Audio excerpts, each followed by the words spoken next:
심각 단계로 격상됐습니다. 바이러스의 확산을 막기 위해서는 실내뿐 아니라 야외에서도 다중이 밀집하는 행사를 최대한 자제하고 감염병 특별관리 지역을 방문했을 경우 외출과 이동은 최소화해야 합니다. 발열이나 기침 등 호흡기 증상이 있을 시 출근이나 등교를 하지 말고 경과를 지켜본 뒤에 고열이 지속되거나 증상이 심해지면 관할 보건소나 1339 콜센터에 상담을 요청해야 합니다. 반드시 의료인과 방역당국의 권고에 따라주시길 바랍니다. KBS는 재난방송 주간 방송사입니다.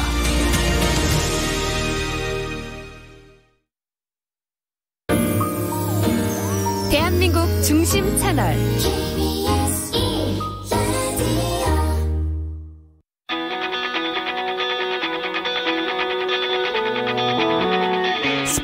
스포츠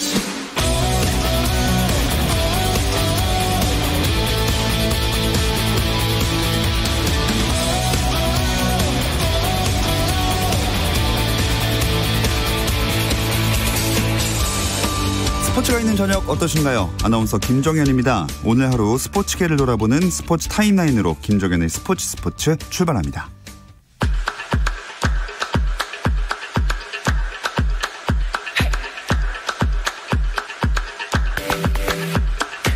코로나19의 영향으로 각 종목 프로리그들이 중단되거나 연기된 가운데 여자 프로농구만이 무관중으로 펼쳐지고 있습니다. 오늘은 2위 아산우리은행이 1위 청주 KB를 홈으로 불러들였는데요. 0.5게임 차 2위로 뒤처져 있지만 우리은행이 한 경기 덜 치른 상태로 양팀의 순위는 큰 의미가 없는 상태. 따라서 양팀의 마지막 경기인 이번 경기야말로 사실상 정규리그 우승팀을 확정하는 결승전이나 다름이 없습니다. 자, 이 경기 현재 3쿼터가 끝나 있습니다. 점수는 47대 38로 KB 스타즈가 앞서 있고요. 곧 4쿼터가 시작합니다. 메이저리그 토론토의 류현진 선수가 자체 평가전 마운드에 올라 두 번째 실전 등판을 가졌습니다. 류현진은 마이너리그 소속 타자들을 상대로 4회 투아웃까지 50개의 공을 던지며 3피안타 7탈삼진 1실점을 기록했습니다. 류현진은 경기가 끝난 뒤 MLB.com을 통해 제구가 기대했던 것만큼 날카롭지 못해서 더 정교하게 다듬으려고 했다고 밝혔습니다. 한편 세인트루이스의 김광현은 내일 뉴욕 매치 전에 불펜으로 등판해 2이닝을 던질 예정입니다. 국제올림픽위원회 IOC가 코로나19 확산에 따른 도쿄올림픽의 취소나 연기 가능성을 일축했습니다. AFP 통신 등은 지난 3일부터 도쿄올림픽 대비 상황을 점검한 국제올림픽위원회 IOC 이사회에서 취소나 연기는 논의되지 않았다고 보도했습니다. 토마스 바흐 IOC 위원장은 이번 회의에서 취소나 연기라는 단어는 언급되지 않았고 도쿄올림픽의 성공에 전념하고 있다고 강조했습니다. 미국 프로농구 NBA에서는 댈러스 매버릭스가 뉴올리언스 펠리컨스를 연장 접전 끝에 127대 123으로 이겼습니다. 댈러스는 루카 돈치치가 30득점 16리바운드 10어시스트로 트리플 더블을 기록하며 팀의 승리를 이끌었고 뉴올리언스의 자이언 윌리엄스는 21득점 6리바운드 3어시스트로 13경기 연속 20득점 이상을 올렸지만 팀의 패배를 막지 못했습니다. 한편 골든스테이트 워리어스는 6일 토론토 랩터스와의 홈 경기에서 스테픈 커리가 복귀전을 갖는다고 공식 발표했습니다.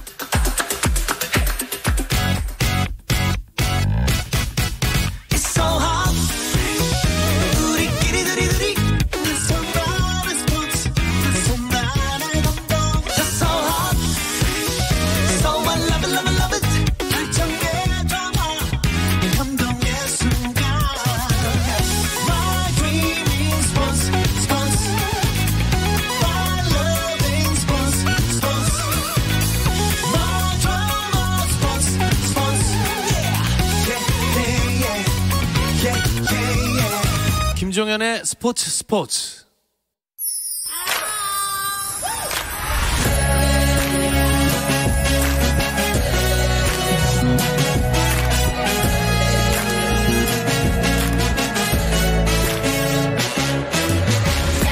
목요일에는 해외 축구 이야기 함께하고 있습니다. 라디오의 발롱도르를 꿈꾸는 이건 김정용의 랄롱도르 시작해 볼게요. 풋볼리스트 김정용 기자 먼저 인사 나누겠습니다. 안녕하세요. 안녕하세요. 김정용입니다. 그리고 영국에 있는 이건 축구 전문 기자도 연결해 보겠습니다. 안녕하세요. 네, 안녕하세요. 이건입니다.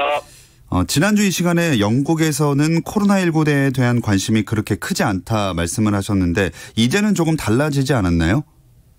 네, 일주일 만에 상황이 상당히 많이 달라졌습니다. 이제 영국에서도요.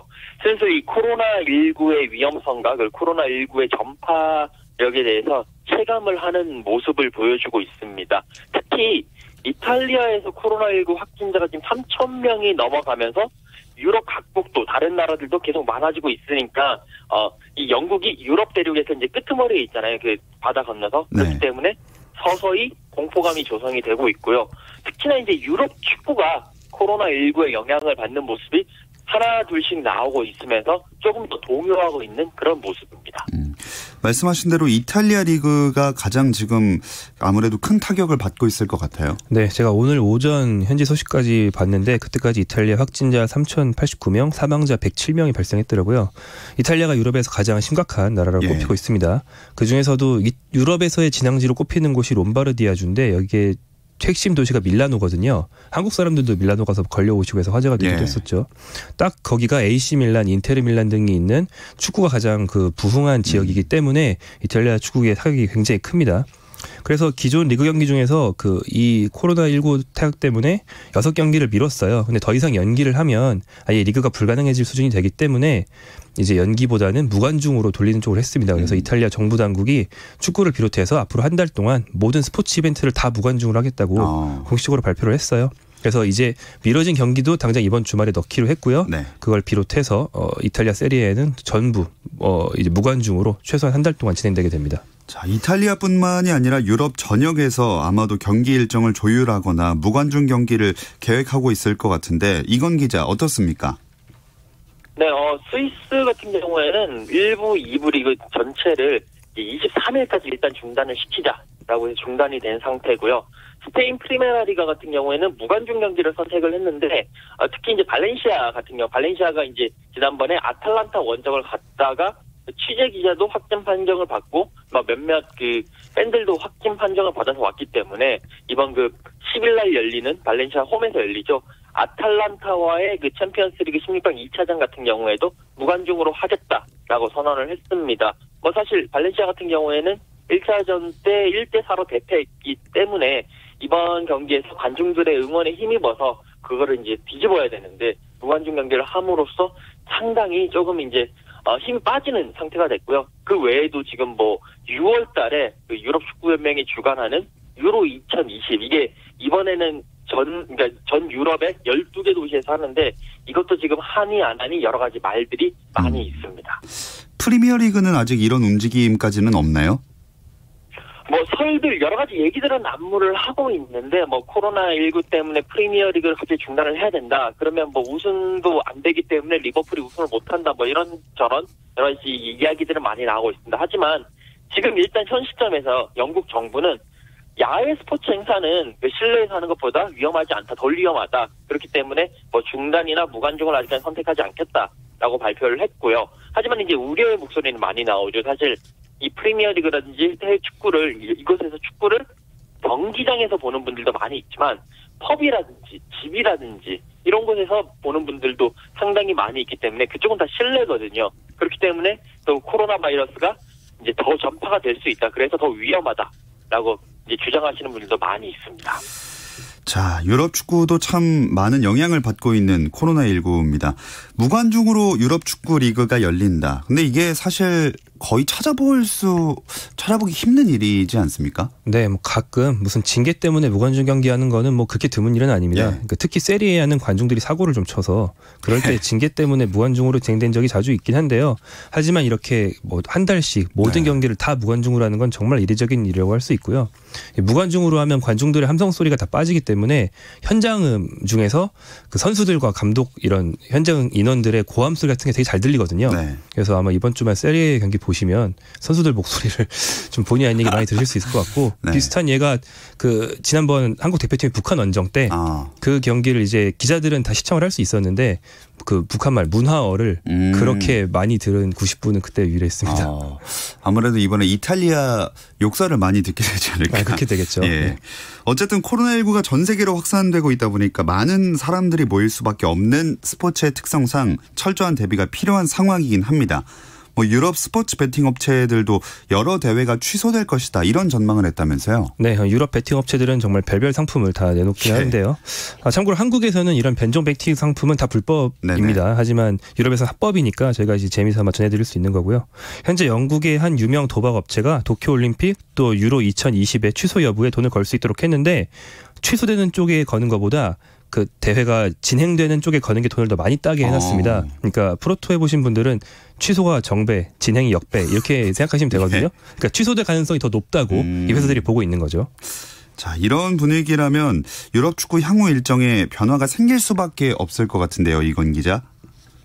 네, 아무래도 계속 뭐 무관중 연기라든지 아니면 뭐 리그 중단이라든지 이런 식으로 되게 되면 사실 UEFA가 올해 5월 22일까지는 모든 리그 경기, FA컵 뭐 이런 것들을 다 끝내라라고 이미 공고를 했거든요. 유로 대회 때문에. 그런데 이 부분에 있어가지고도 스케줄 조정이 필요할 수밖에 없고 최악의 경우에는 뭐 유로 2020을 좀 연기를 한다라든지 그렇게 되면 다음 시즌 유럽 리그도 조금 더 늦게 개막을 한다라든지 이런 식으로 연쇄적으로 이렇게 다 영향을 받을 수밖에 없을 것 같습니다.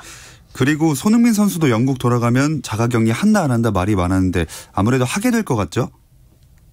네, 지난 주말에 이제 손흥민 선수는 들어온 걸로 확인이 됐는데, 일단 이 영국 정부에서 권고안을 낸 게 있어요.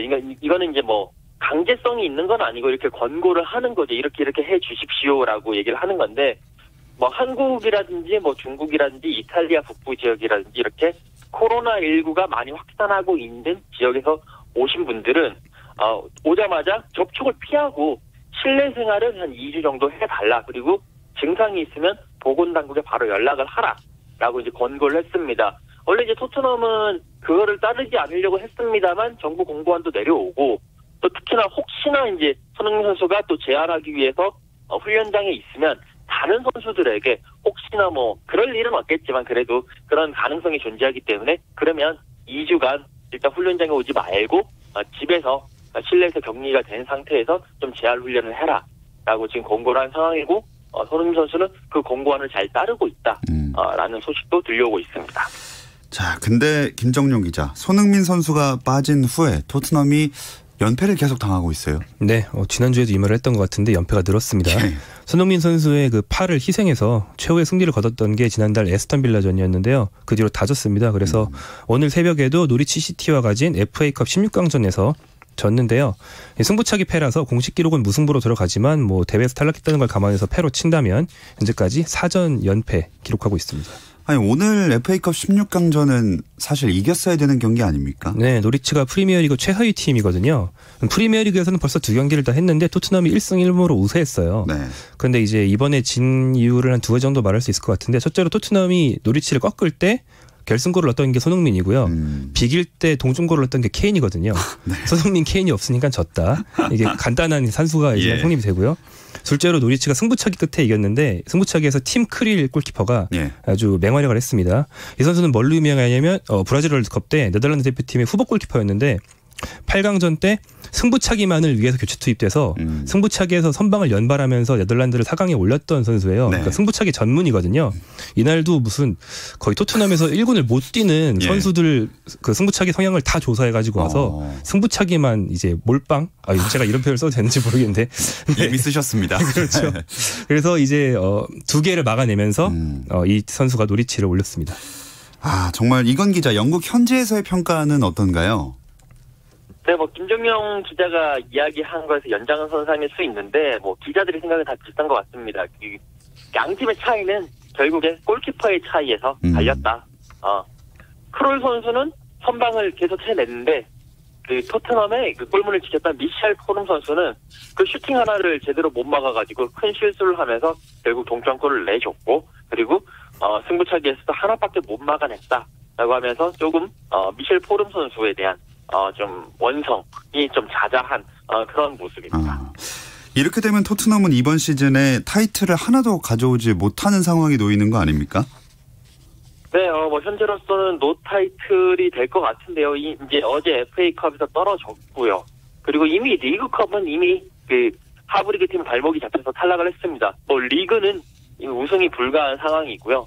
이제 하나 남은 게 챔피언스 리그인데 16강 1차전 홈에서 열렸었죠. RB 라이프치히전에서 0대1로 졌기 때문에 다음 주 수요일에 저기 원정에 가서 경기를 하지만 홈에서 졌는데 과연 원정에서 이길 수 있겠느냐라는 의구심이 들 수밖에 없고 아무래도 떨어질 가능성이 크다. 그러면 노 타이틀로 갈 가능성이 크지 않느냐라는 것이 이제 지금 여기의 분위기입니다. 토트넘의 가장 현실적인 목표는 다음 시즌에 유럽축구연맹 챔피언스를 진출한다. 이게 되지 않을까 싶어요. 네, 그렇죠. 근데 이제 그것도 현실적인 목표라는 말이 쉬운 목표라는 얘기가 아니고 정말 열심히 노력해야 간신히 달성할 수 있는 목표 정도가 돼버렸습니다. 유로파리그도 사실은 장담할 수가 없는 처지예요. 왜냐하면 토트넘이 현재 7위고 4위 첼시와 승점 5점 차인데 5점 차는 뭐 큰 건 아닙니다. 네. 하지만 상위권이기 때문에 토트넘이 정말 연전연승을 하지 않으면 그 4, 5, 6위가 다 미끄러진다는 보장이 없잖아요. 그렇기 때문에 올라가기 상당히 힘들다고 보시는 게 맞겠죠. 그렇습니다. 그리고 또 이 FA컵 경기에서 미드필더인 에릭 다이어가 경기 마치고 관중석 들어가서 관중이랑 또 싸웠잖아요. 네, 이것이 그 경기 직후에 상당히 화제가 됐는데 다이어 선수가 그 관중석으로 뛰어 올라갔어요. 네. 그 다음에 그 관중 한 명이랑 그 대거리를 하는 모습이 잡혔는데 그 현재 있던 관중들이 그 SNS에 영상을 많이 올렸는데. 내 형제야, 내 형제 건드리지 마. 약간 이런 류의 말을 많이 했어요. 나중에 무리뉴 감독이 밝힌 얘기에 따르면 가족이 와 있었는데 가족 앞에서 다이어를 모욕했거나 혹은 그 가족을 모욕했거나 이런 가족을 건드리는 발언을 한 팬이 있어서 다이어가 좀 분을 참지 못했다. 그러니까 징계 대상 행위이긴 하지만 좀 참작을 해달라. 이런 취지로 무리뉴 감독이 얘기를 했습니다. 네, 사실 그 충분히 심정은 이해가 가지만 이 영국 축구협회가 선수와 팬 충돌에 대해서 엄격하게 다루잖아요, 보통. 네, 뭐 가장 유명한 사례는 1995년도 에릭 칸토나의 그 발차기 사건인데요. 관중이 가족을 모욕하자 칸토나 당시에 최고 스타였던 칸토나 선수가 그대로 뛰어올라서 2단 옆차기를 했던 그런 사건이죠. 네. 이때 8개월 징계를 받았습니다. 영국 축구 사상 가장 유명한 사건 중에 하나인데, 근데 이번 다이어는 좀 다르긴 한 게 실제 관중과 시체 접촉도 없었고. 욕설이라도 했으면 이게 좀 모욕죄가 되는데 욕설까지는 하지 않았어요. 그래서 큰 잘못은 아니게 될 것 같고요. 사실 가장 비슷한 사례 중에 우리가 알고 있는 게 안정환 선수 사례인데 2007년도 수원 2군 경기 때 상대팀 서울 팬들이 좀 모욕적인 말들을 하니까 네. 관중석으로 뛰어 올라갔거든요. 이때도 안정환 선수는 근데 뭐 욕을 하거나 때리진 않았어요. 그러니까 출장 정지 없이 벌금 징계만 받았습니다. 네, 이번 과연 에릭 다이어의 징계 결과는 어떻게 될지도 지켜봐야 될 것 같습니다. 근데 뭐 손흥민 선수나 케인 선수가 그라운드로 복귀를 한다고 해도 딱히 동기부여가 될 게 없어서 암울할 것 같아요. 네, 팀 분위기가 원체 다운돼 있고 좀 이렇게 챔피언스리그가 아까 말씀드린 것처럼 쉽지 않은 상황이 됐죠. 그래도 프로니까 뭐 산술적 가능성이 다 없어질 때까지는 목표를 추구하고 열심히 하는 모습 보여줄 걸로 보이고요. 사실 선수들은 뭐 열심히 할 텐데 보는 우리 입장에서 가능성이 너무 낮으면은 좀 재미가 없잖아요. 그렇죠. 그래서 좀 재밌는 쪽으로 흘러가줬으면 하는 게 뭐 팬들의 바람이겠죠. 네, 자, 팀 내 상황이 참 좋지 않은 상황입니다. 이건 기자, 연패 중이다 보니까 무리뉴 감독에 대한 비판의 목소리도 좀 나올 것 같은데요. 비판의 목소리가 나오기는 하고는 있습니다. 그런데 워낙 팀 상황이 좋지 않고 거기다가 팀 상황이 좋지 않은 게 컨트롤할 수 없는 부분이 갑자기 부상을 당하고 갑자기 징계를 하게 되고 경기 외적으로 그러다 보니까 비판의 강도가 좀 무딘 것은 사실이고 조금 뭐 날선 칼로 치려고 합니다만 또 갑자기 컨트롤할 수 없는 그런 부상 때문에 계속 그 강도가 계속 낮아지면서 뭐 이쪽 언론들도 뭐 어쩔 수 없지 뭐 힘내라 뭐 이런 식의 약간 동정 여론도 사실상 있는 것이 사실입니다. 네, 이 토트넘 얘기 위주로 해봤는데 사실 프리미어리그 팬들이라면 리버풀의 연패도 관심 있게 봤을 것 같습니다. 이 이야기는 잠시 쉬었다 와서 나눠볼게요.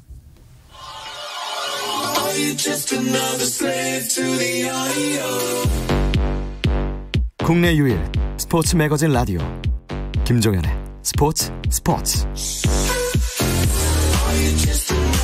해외 축구 이야기를 나누는 라디오의 발롱도르, 이건 김정용의 랄롱도르 함께하고 계십니다. 프리미어리그 이번 시즌 최대 관심사가 리버풀의 무패 우승이었는데 결국 무산됐어요. 네, 역시 무패는 쉽지 않았습니다. 리버풀이 지난 1일 와퍼드 원정 경기에서 이번 시즌 첫 패배를 당했습니다. 27경기 무패 행진, 그것도 26승 1무였잖아요. 그 엄청난 무패 행진 끝에 첫 패배였는데 그걸 약체 와퍼드 상대로 0대3 대패를 당했다는 게 상당히 또 공은 둥글다는 걸 보여주는 부분이었죠. 이건 기자, 이 무패 기록이 깨진 걸 보고 현지 반응이 어땠나요? 네, 와포드가 정말 대단했다. 와포드에 대한 놀라움을 금치 못하는 상황이었습니다. 특히나 와포드가 그 당시 이제 강등권에 있었기 때문에 와포드의 강등권 탈출 의지가 리버풀을 넘어섰다라는 그런 평가들이 줄을 이뤘고요. 특히 2골을 넣은 사르 선수가 잘해줬다면서 스포트라이트가 사르 선수에게 집중되는 그런 모습이었습니다. 네, 역시 막판으로 갈수록 강등권의 이 엄청난 그 에너지가 나오는 경기들이 많아지는 것 같습니다. 근데 이렇게 왓포드한테 지면 일단 무패 우승이 아예 깨져버렸으니까 더 이상 부담감이 줄어들어서 다음 경기인 FA컵에선 좀 편안하게 잘하지 않을까 했는데 또 졌네요. 네, FA컵에서도 이제 패배하면서 최근 4경기에서 1승 3패 그리고 상당히 부진에 그치고 있고요. 이게 이제 그러니까 심리적인 부담 문제가 아니고 팀 자체 컨디션이 떨어졌다는 분석들이 나오고 있습니다. 뭐 특히나 겨울 휴식기 때 좀 이번에 휴식기가 도입되면서 푹 쉬었는데 리버풀은 지난 시즌에도 아주 짧은 휴식기라도 쉬면 쉰 직후에 컨디션이 떨어지는 현상들이 반복적으로 나타났어요. 그래서 리버풀 선수들이 스페인 전지훈련 가서 밝은 얼굴로 자전거 타면 팬들이 자전거 좀 타지 마라. 그거 흉조를 몰고 오는 자전거다. 이런 얘기를 했는데 네. 이번에도 어김없이 따뜻한 데 갔다 왔거든요. 아하. 그게 약간 좀 흉조를 몰고 온 게 아닌가 이런 얘기들을 합니다.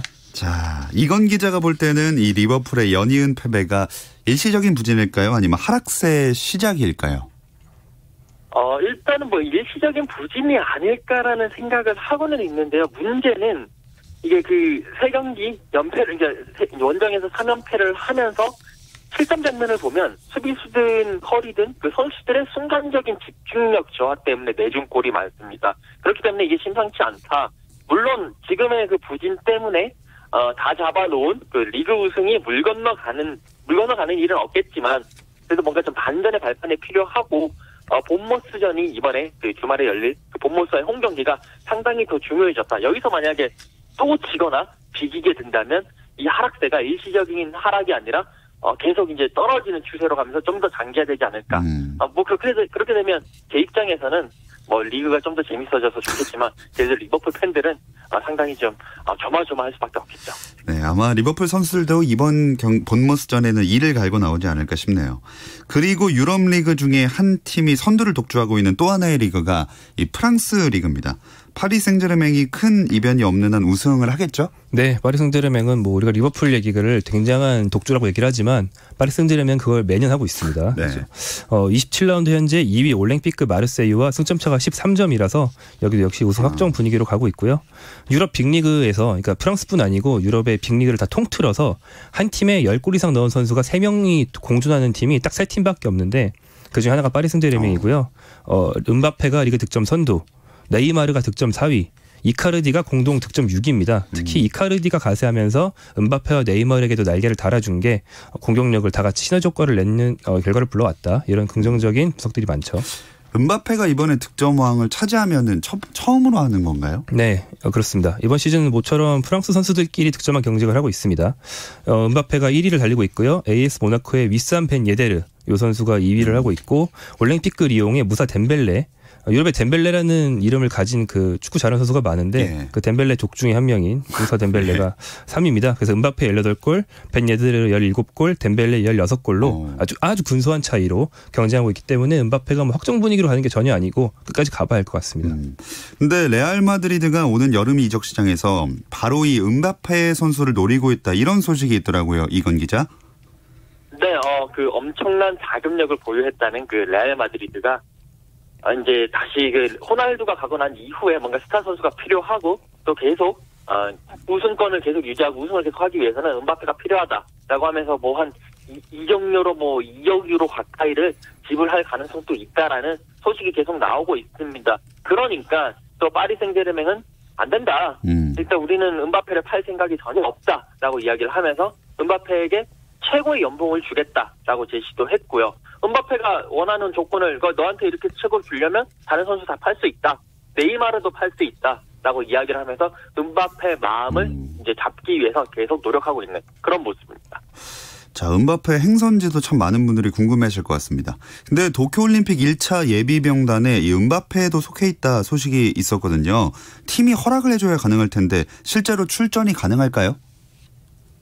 지금 파리 생제르맹은 그 음바페가 도쿄올림픽 가는 걸 원하지 않고 있고 허락하지 않겠다라고 지금 그런 보도가 나오고 있습니다. 왜냐하면 음바페가 일단 프랑스 대표팀의 핵심 공격수거든요. 그렇기 때문에 이제 리그 끝나고 시즌 끝나고 여름에 유로 2020 본선에 나설 예정입니다. 또 프랑스의 그 전력상 결승전까지도 충분히 갈 수 있기 때문에 음바페가 그 대회를 치르고 난 다음에 바로 또 이게 그 대회가 유로 2022 6월 12일부터 7월 12일까지거든요. 그 이후에 도쿄올림픽이 7월 24일부터 8월 9일까지이기 때문에 두 대회가 다 나가게 되면 음바페가 체력이 떨어지고 그 다음 시즌 준비하는데 쉽지가 않다. 여기에 또 파리 생제르맹도 프리시즌을 해야 되기 때문에 발 맞출 시간도 없고 그러면 우리 팀에게 손해다. 그렇기 때문에 올림픽은 피파가 인증한 그러니까 피파에서 이제 필수로 차출할 수 있는 대회가 아니기 때문에 우리는 못 나가게 할 것이다라고 선언을 한 상황입니다.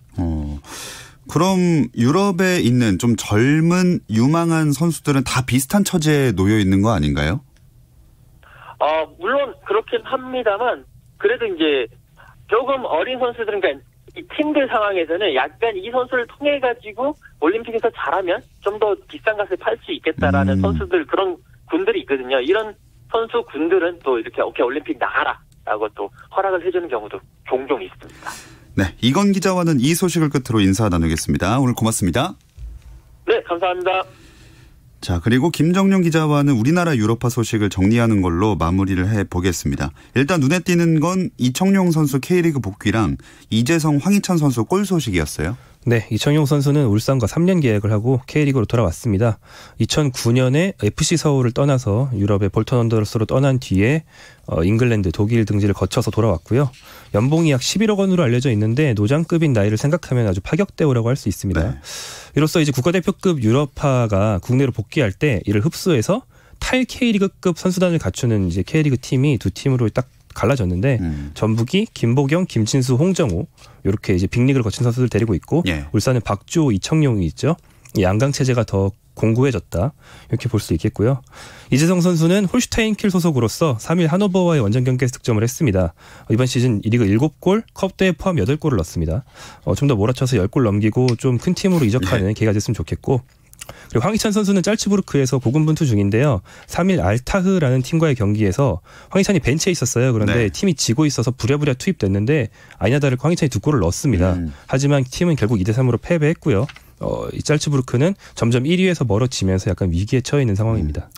자, 이청용 선수가 K리그 복귀한 건 참 많은 축구 기자분들에게도 이슈가 됐을 텐데 울산에서 현실적으로 어느 정도 활약할 거라고 생각하세요? 저는 굉장히 좋은 활약을 할 거라고 보는데 김도훈 감독의 팀의 그 체력이 좋고 키가 크고 발 빠른 선수들을 굉장히 많이 모아놨거든요. 그 사이에서 이제 조율해줄 선수가 한 명 있어야 되기 때문에 이청용 선수가 옛날만큼 빠르지 않아도 원래 지능적이고 센스가 좋기 때문에 그 능력으로 뭐 존슨이나 김인성 이런 선수들 살려줄 수 있을 거라고 기대를 합니다.